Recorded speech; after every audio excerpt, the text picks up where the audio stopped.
അവിട്ടം നക്ഷത്രത്തിൽപ്പെട്ട വ്യക്തികളുടെ പൊതു സ്വഭാവങ്ങൾ എന്തൊക്കെയാണെന്ന് നമുക്ക് നോക്കാം. അവിട്ടം നക്ഷത്രത്തിലുള്ളവർ പേരും പ്രശസ്തിയും അംഗീകാരമൊക്കെ ലഭിക്കുന്ന ആളുകളാണ്. പൊതുവെ പ്രായോഗിക ബുദ്ധിയും കർമ്മകുശലതയും അധ്വാന സന്നദ്ധത, അതായത് കൂടുതൽ കഠിന പരിശ്രമം ചെയ്യാനും ഒക്കെ കഴിവും താല്പര്യമൊക്കെ പ്രകടിപ്പിക്കുന്ന ആളുകളായിരിക്കും. കാര്യങ്ങൾ എന്നിലെ പറഞ്ഞ് മനസ്സിലാക്കാനായിട്ട് അസാധാരണമായൊരു കഴിവ് ഇവർക്കുണ്ട്. ഇവരുടെ കാര്യങ്ങൾ മറ്റുള്ളവരെ പറഞ്ഞു പിടിപ്പിക്കാം.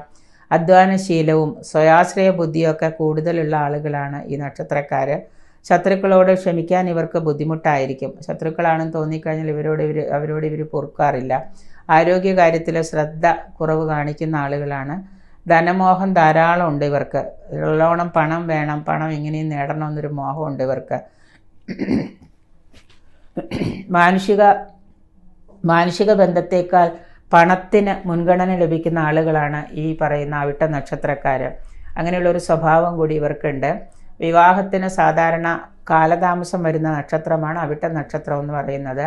സ്ത്രീകളായിട്ടുള്ള അവിട്ട നക്ഷത്രക്കാർക്ക് ഭക്ഷണ സുഖമുള്ളവരും പുതിയ വസ്ത്രം പല ദാനം ചെയ്യാനൊക്കെ താല്പര്യമുള്ളവരായിരിക്കും. അതുപോലെ തന്നെ ഗുരുഭക്തിയും ഏറ്റവും ഗുണവതിയുമായിട്ടുള്ളൊരു സ്ത്രീ ആയിരിക്കും അവിട്ട നക്ഷത്രത്തിൽപ്പെട്ട സ്ത്രീകൾ.